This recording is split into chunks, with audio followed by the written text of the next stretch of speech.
Welcome to Wheels, Deals, and Meals, where we talk all things good food, good business, and good cars. And now, here is your host, Arnold Gassita, founder and CEO of Petra Automotive Products. Let's roll.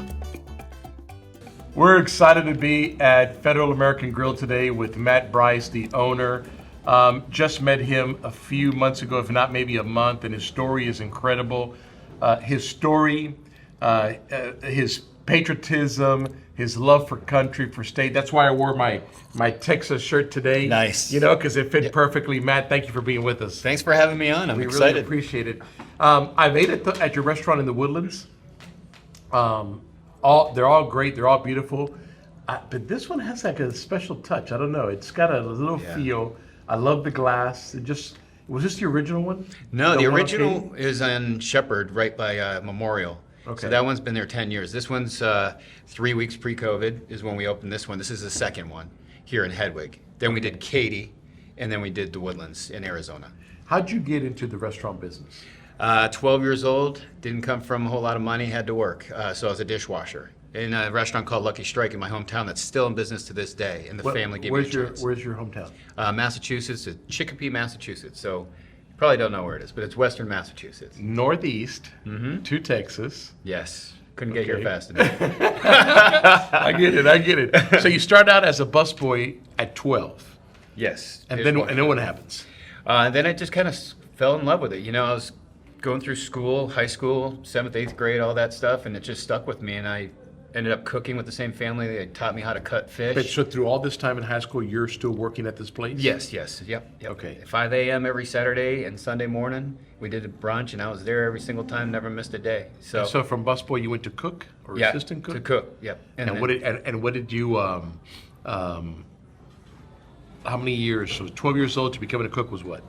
Well, from 12 to basically graduating high school. So I worked in those restaurants. Okay. So that was all the way till I was 17 years old. So then after that, I went to college for 2 years, failed out. You know, I tried it. Yeah. I gave it a good old college try. Most successful people that I know have failed college. Yeah, I wasn't a school person. You know what I mean? I probably shouldn't say that. But I went because they recruited me for basketball. Okay. And I'm like, yeah, let's do it. I barely got in, but that's okay. But at the same time, I had to school, basketball, and work because I was paying my own way. So I was working in a restaurant as well. So I still stuck with restaurants, and I was serving, bartending, all that stuff. And I ended up working for bigger companies afterwards, like Brinker International, Chili's, which was fantastic back in the 90s. What'd you do for them? So everything. I started off as an hourly, and then I learned every single position, and then I became a manager. So I'd do cook, serve, dishwash, bus, whatever they needed me, and then they made me a manager.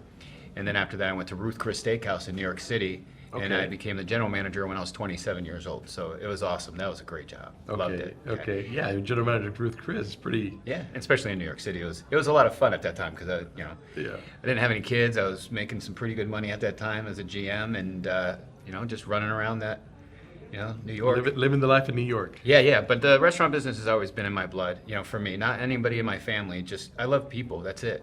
So it was an accident that you kind of got this job from this family at 12, bussing tables, and they kind of made you a cook. It's just the biggest thing is that I learned from them is they taught me how to treat people because we weren't poor, but my parents both worked. We did okay, but 7th, 8th grade, I was playing a basketball league called the Suburban League, and we'd get team jackets. And when I didn't have the money for the jacket, so the owners of the restaurant found out and they bought me my jacket. How cool is that?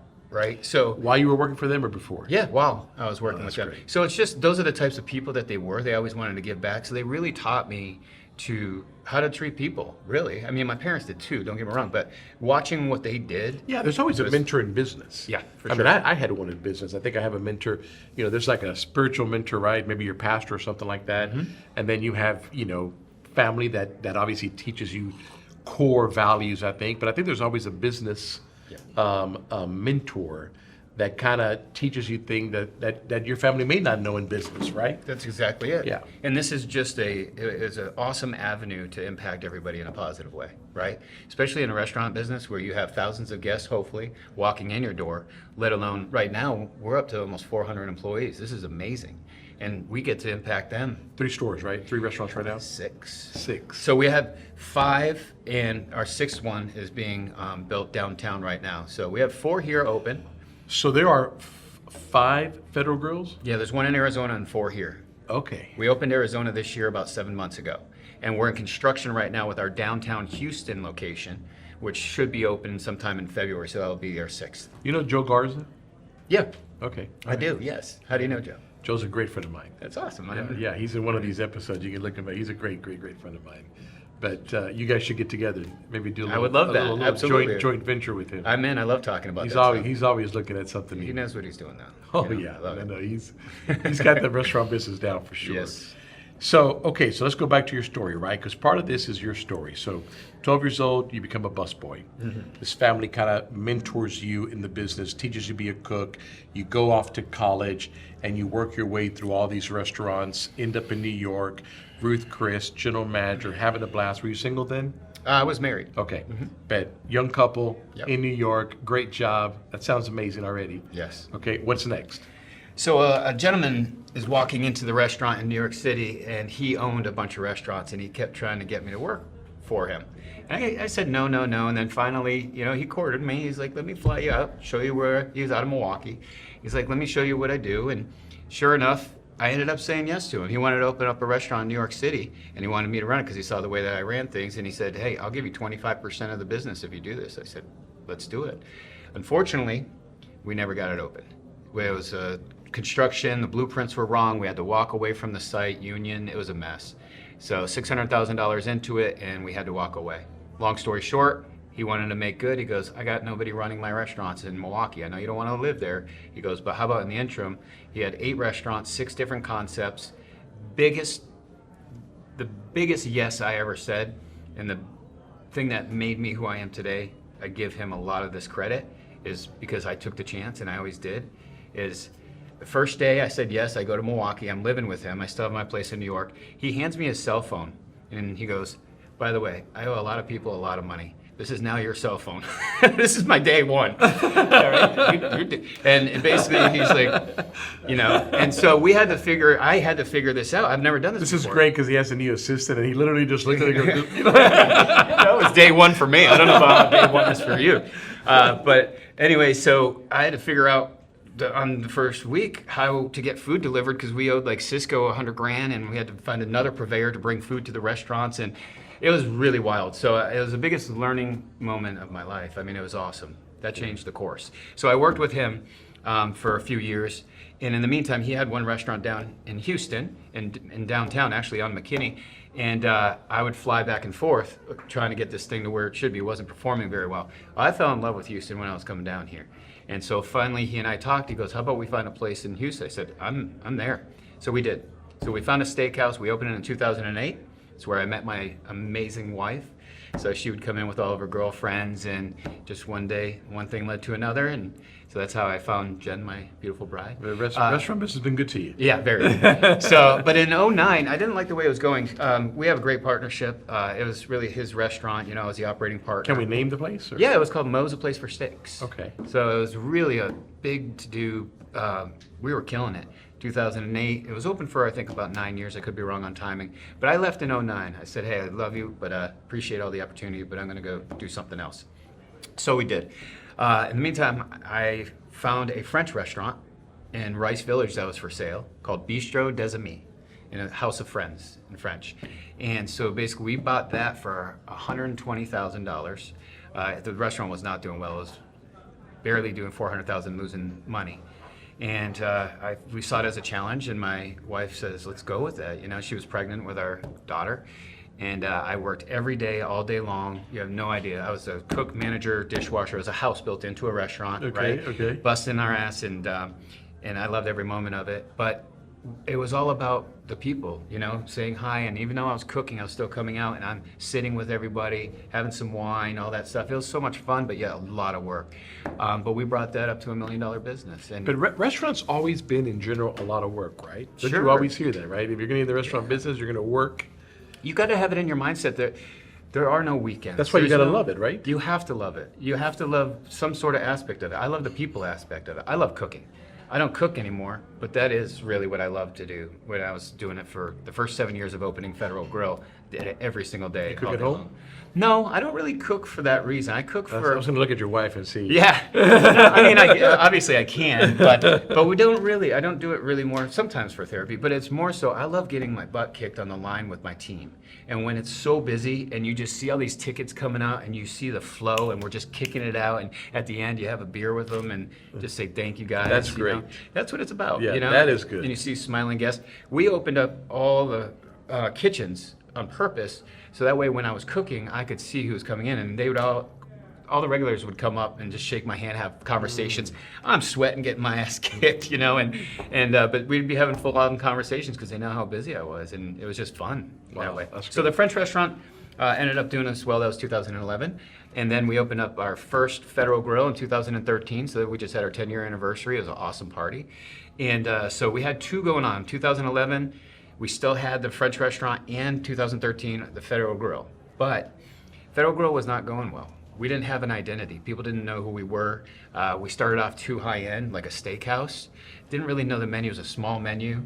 So we really went through some hard times. There were times where my wife would come and I would call her, and it was a Friday, and that's when payroll was coming in. And I'd call her and say, listen, can you just intercept payroll for an hour? I go, I gotta go pawn something. Like, I had a $500 watch, right? And I had to go pawn it. I'd run to the bank, put it in there. That's all we needed, was like a 500 or 1,000, Yeah. And we were always we never not paid payroll. We always paid payroll. But it was a struggle for many years. How long do you think it was a struggle for? So you opened in 2013, right? Yep. 10 years later, it's still a struggle. No, I'm kidding. New assistant, here we go. No, the first 2.5 years for real. The struggle was tough because the French restaurant and running the new Federal Grill was really a struggle at that time for me. You were doing both. Because I'm doing both. I had obviously team, but I didn't really build a team yet, and it was all new, and I was working my butt off real hard. But 2015, right around April, I think it was, my wife had an idea, and she goes, let's call Johnny Carrabba. And so Johnny's been a friend. He's a mentor. He's a fantastic guy. I love him. He's the best at it. So we get on the phone, and my wife goes, Johnny, we're struggling here. Do you have any time to meet with us? He goes, can you be here in 30 minutes? We got in our car, and we took off. We're up in his office, and it's just the three of us, Johnny, myself, and my wife. And I know he doesn't mind me telling this story. But he was having his taste of blood because he had just opened Grace's, and he had never had a taste of blood in his life, and he'll tell you that. And he didn't know what to do, and here we are struggling. Literally, all three of us are crying. Yeah. All right. Maybe Johnny wasn't. I won't say he was crying. But we sat there, and we just had dead honest truth. And he's like, I don't want to go to my restaurant because I don't know what's going on. So finally, at the end, we all look at each other, and he said, well, let's start picking apart your business. So we did. And we were playing Frank Sinatra. It was boring. Like, I love Frank, right? But nobody wants to hear that in the back. It's not fun, right? So we had some hard truths. We went back, and he went to all of his VIPs. We went to ours, and we said, what would you like to see on the menu? What are we doing right? What are we doing wrong? All this stuff. We just saw this thing take off. We added more fun, more TVs. We opened up the kitchen all the way. We have all the fire going on over here. So you asked the customer. Oh, what do you 100%. want? That's right. Yes. And that changed it. Yeah, and that's when Novel concept, huh? it's crazy, right? Why would you? Why would you not ask? I think I know everything. I don't need your opinion. Come on. But that's when the cheeseburger egg rolls were invented. So I went home and Which I've had. Those are good. those are the #1 seller on our menu since. They've been there for 8 years. Yeah. So I went home, came in the next day, must have made the recipe 30 different times, had people come in and try them out, and kind of took it off. So it added more fun, onto our brand. And so then we became, we started creeping up. We had double-digit growth since then, every year besides COVID. So it's been pretty wild. And so you opened. So you had the French. Opened the first Federal Grill, and then you have. When did you open the next? So the second one is where we're sitting right here, and that was 3 weeks pre-COVID, 2020. Okay, and then you opened the rest after COVID. That's correct. Yeah. Okay, you still have the French one. No, I sold it. That's a longer story, but I sold it twice. It came back to me. No, but now if That seems like that's the right way to do. But listen, sell the same thing twice. Here's a plug, because if you have a chance, the guy who bought it from me is also an awesome friend of mine. His name's Shannon Scott, and it's called Roma Italian. It's awesome. Okay. And he's had that since we sold it back. I love, in the automotive business, which is what I'm in, I say this all the time, the automotive people is a tight group. It's not as big as people think. We know each other and we really love on each other.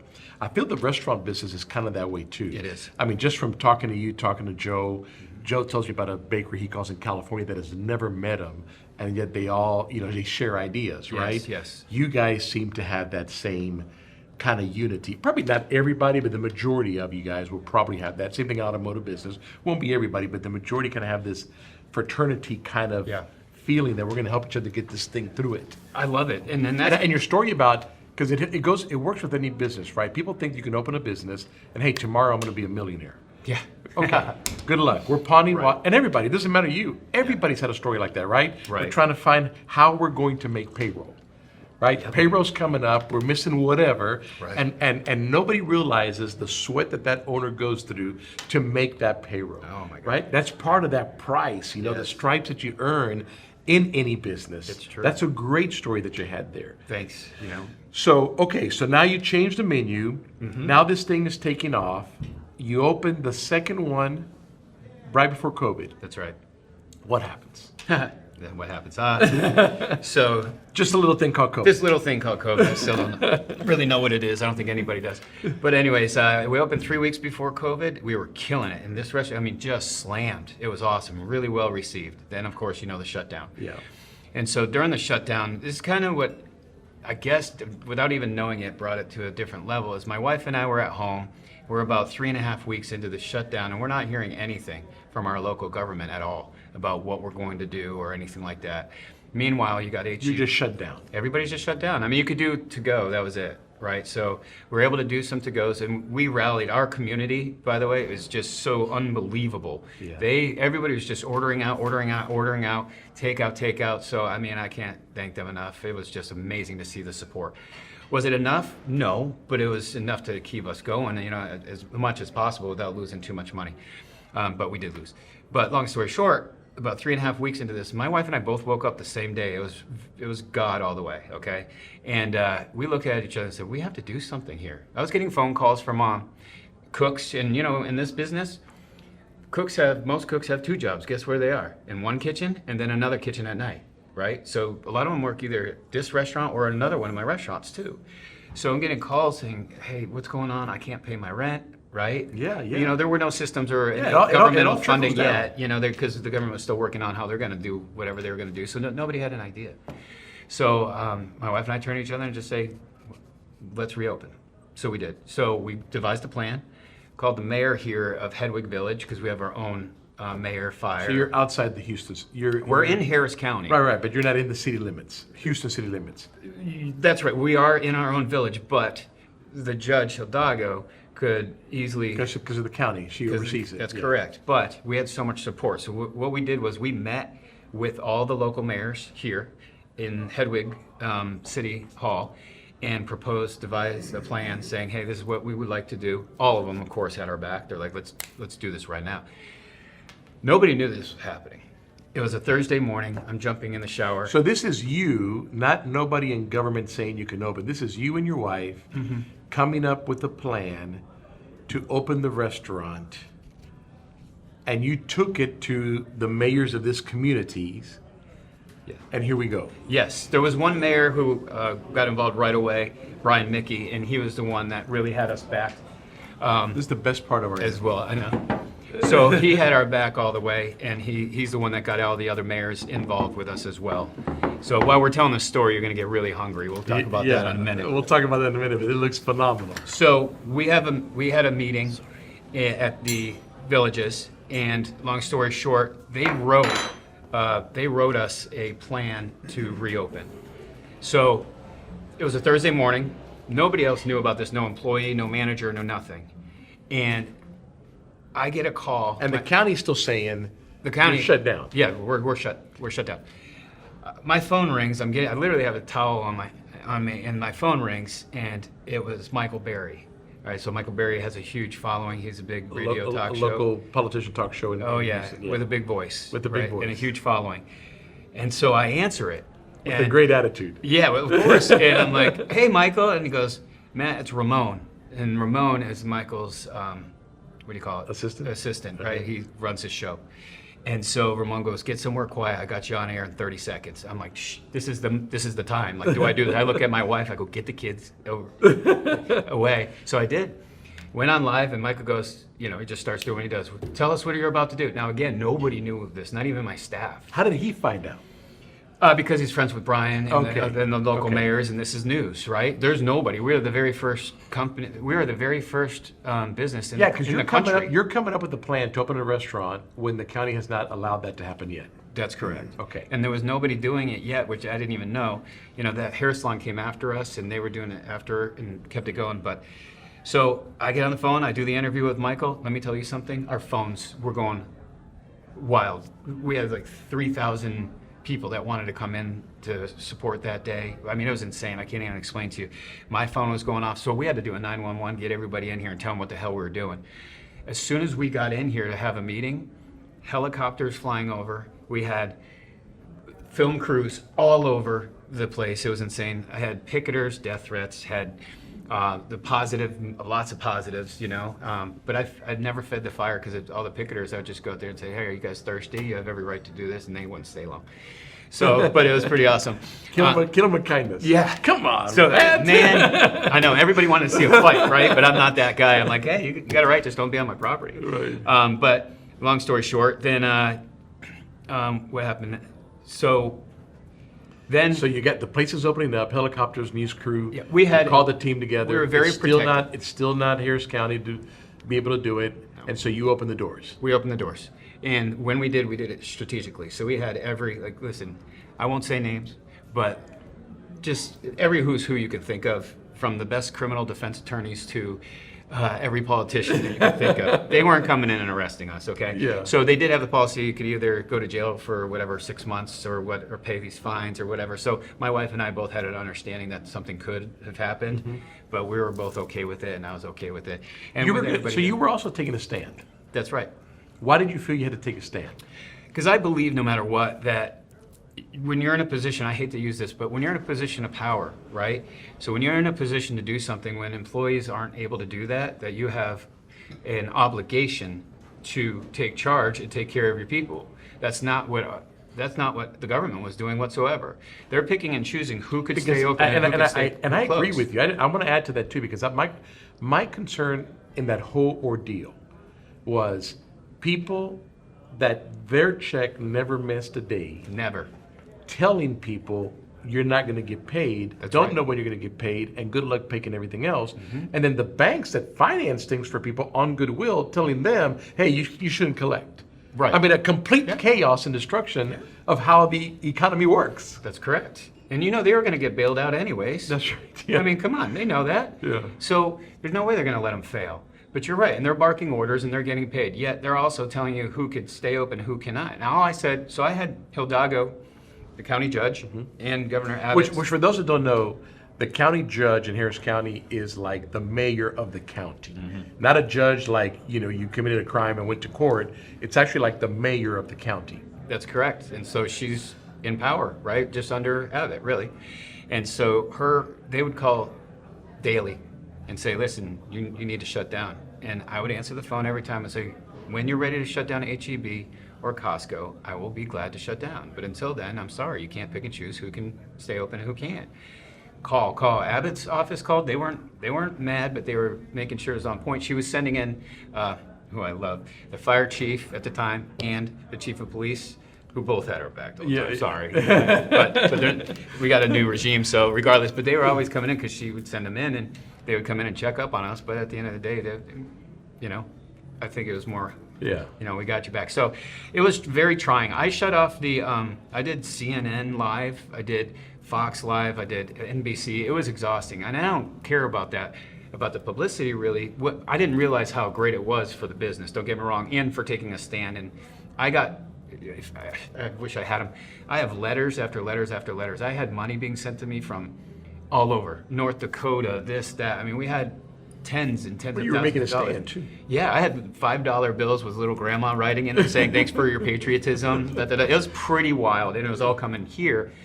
What we ended up doing is, you know how they let us reopen at some point, but they kept the hair salons and the gyms closed? Right. We donated all the money. We started a donation, and we donated all the money to gyms and local hair salons. No kidding. Yeah, because we were still making our money. You're in the same place, yeah. You're Yeah. helping them. They're in the same place you were That's right. a while back. And because we were still open, we had money so coming you in. opened without the mandate that you could reopen a restaurant inside again. That's right.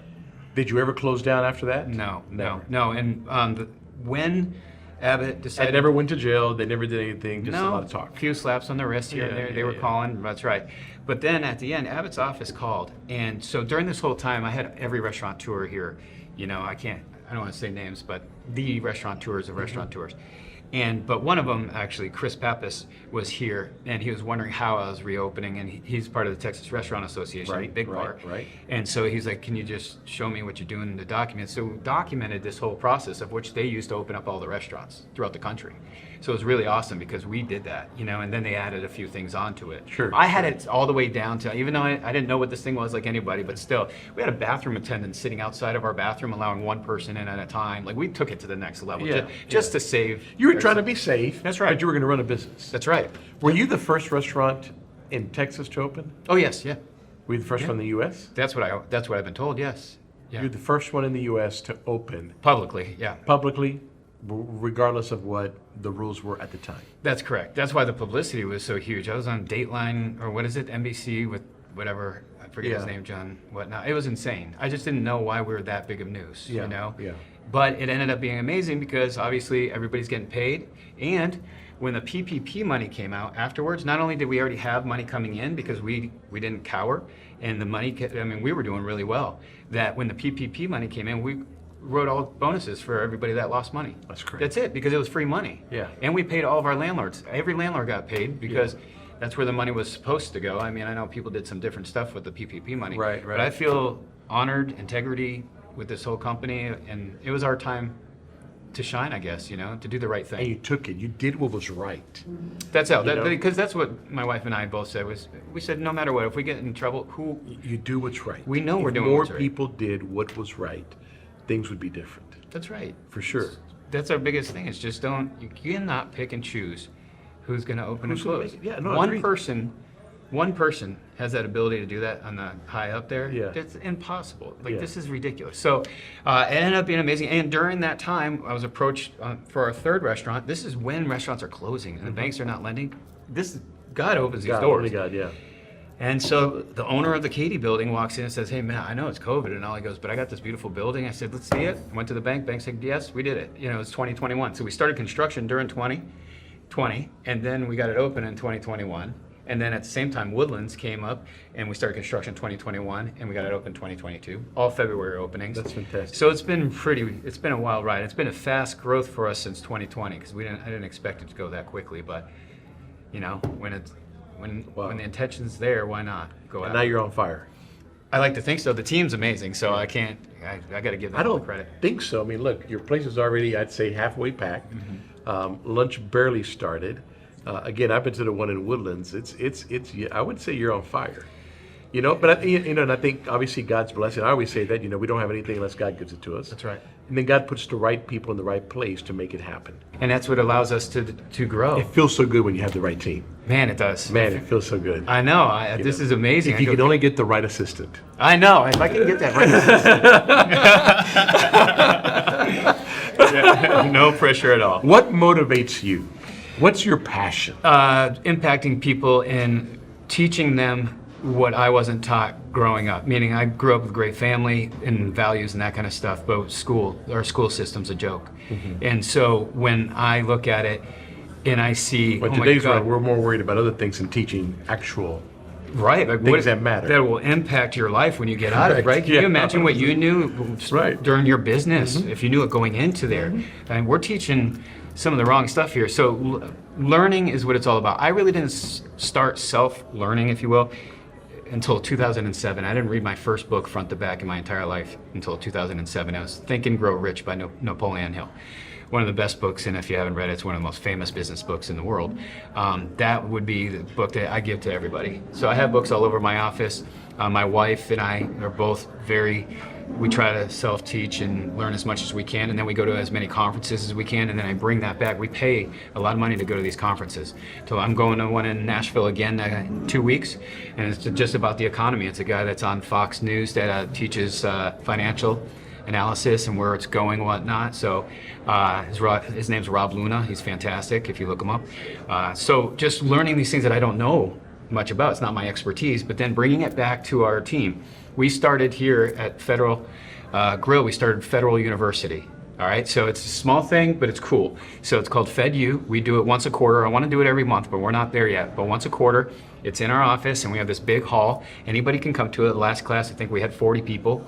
And we teach, we had a speaker teach about the book, Think and Grow Rich, for 3 hours. And everybody had to read the book if they were going to come to this. So it's for them, it's not for us. And then we taught something about stocks. So we did an hour-long thing about stock market and where you should put your money.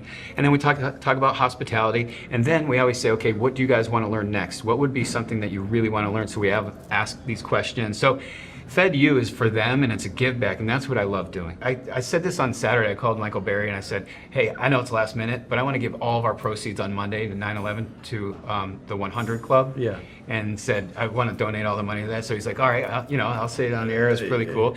And so we're writing a check for $34,000 on sometime this week, because that's what we raised on just Monday on 9/11. Yeah, because you love this country. I love this country. And the people that serve. That's absolutely, it's everything. That's what we do this for. We lose part of 2020. We lost some of that respect. That's right. For those that keep us safe, that have a hard job, that everybody will second guess, but they're out there putting their necks on the line for us. My brother is a cop for 27 years in my hometown. He did 3 tours, Afghanistan, and he's my hero.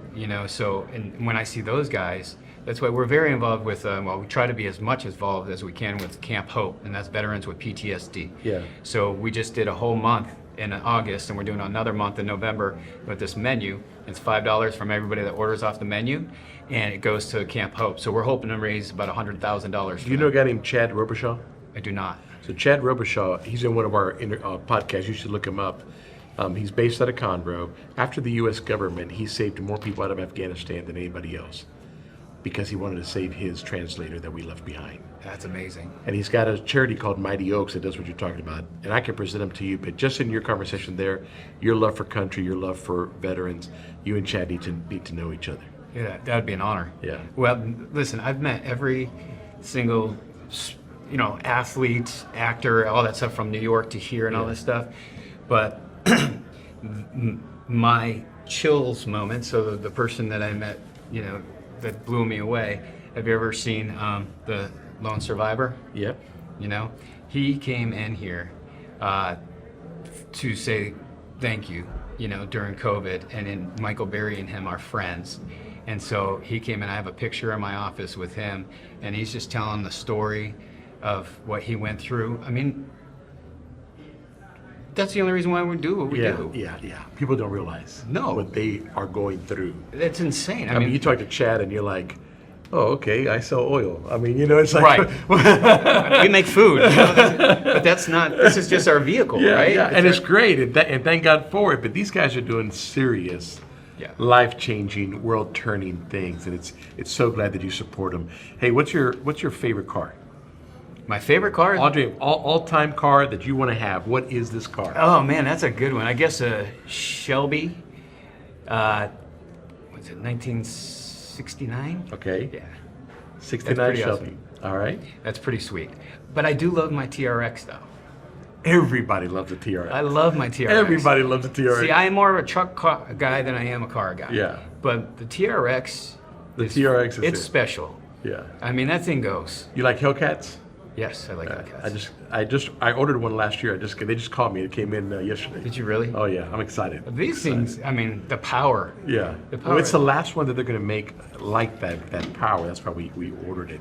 What's your favorite place to travel? Of all the places you've traveled to, what's your favorite place to go to? Well, lately it's now Colorado because of the temperature. So I love going out to Colorado, but I'm not a sit back, lay down kind of guy. So I love the action of cities mostly. So New York City was always my, I go there numerous times a year. Guy. I'm a city guy through and through all the way. I'm not a beach guy. I don't have. You can do beach for a day? If that, an hour. And I got to be playing volleyball or something. Like I can't, I'm not going to lay in the I sun. can do a beach for a day. Like people go to the beach for 7 days. I'm like, man. No. 7 days. I got to do horseback riding. I got to do, and I love the beach. I come from Cuba. I'm a beach guy. I'm an island guy, but I got to do something in between. Like beach today, something tomorrow. Beach the next day, something the next day. You know what I mean? Yeah. But just sitting on the beach for 7 days is tough for me as well. Anything active. I can go anywhere as long as it's active. I can go to the beach. I can go. I love scuba diving. I'll go in the water, that kind of stuff. But I'm not going to lay on the beach. Activity. Is your wife the same way?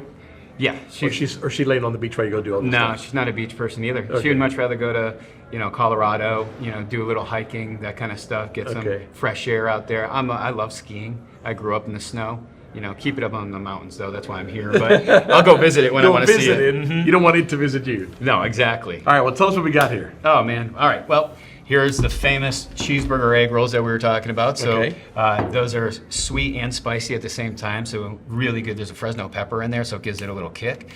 This is my mom, who has left us a couple years ago, Janice's Meatloaf, and this is what she used to make me every single week. She always cooked my meal, my brother's meal, my dad's meal, right? The old school way of growing up, and meatloaf was mine. So this is her recipe, and it's one of the biggest sellers on the menu. Wow. Yeah, so that looks delicious. Oh, it's so good. It's my favorite, obviously. This is our Kung Pao calamari. So it's got a nice little kick to it as well. And then our sticky ribs. Those are our newest menu item right there. So those are baby back ribs with a nice little hoisin sauce and a little sesame seed. It's really delicious. So these are just a few of the appetizers and an entree here to show you some of the fan favorites. So this is fan favorite, what people mostly order when they come here. Just some of them. I would say that, we're such a wide variety. We have protein bowls that are on our menu that people love, a little bit healthier if you want to go that route. But honestly, what we're missing, my favorite. I'm a very healthier route kind of guy. Yeah, life's too short. That's why I say my favorite thing that's missing right now is the chocolate chip cookie. Basketball. I played basketball too when I was in high school. I was 200 pounds lighter, obviously, But I love basketball. So this is your favorite plate, obviously, a lot of sentimental reasons. Mm-hmm. What is your second favorite? So I eat it every day. It's a Cajun chicken sandwich. It's very simple. That's what we had before awesome. the show. Yeah, but those are the sliders. But then there's a sandwich form of that as well. It's big boy. It's hard to eat. You got to squish that thing down and go for it. But that's also good. And how do you come up with new things on the menu? Travel. Whenever I travel, so when I do go to New York, this is my favorite thing to do. Here's a simple question. When I go to New York, I will go to, if I'm there for, let's say 3 days, I'll go to 40, 50 restaurants. And I'll go in and I won't even eat it. I'll order something, look at it, maybe take a bite, move on. Order something, go, move on. And if I really see something that I like, I'll take a picture, I'll take notes, and I'll bring it back. I'll send it to the culinary team, say, hey, let's start working on this. Love it. Yeah, we do that all the time. So right now we're working on a few new items. Actually, we have a new menu. And when you work on a new item, do you put it out for test for a little bit? Yes. One restaurant or all restaurants? Usually one. Okay. All right, and then once we get it right, then it'll go to the others, and we'll still test it out to see how it goes.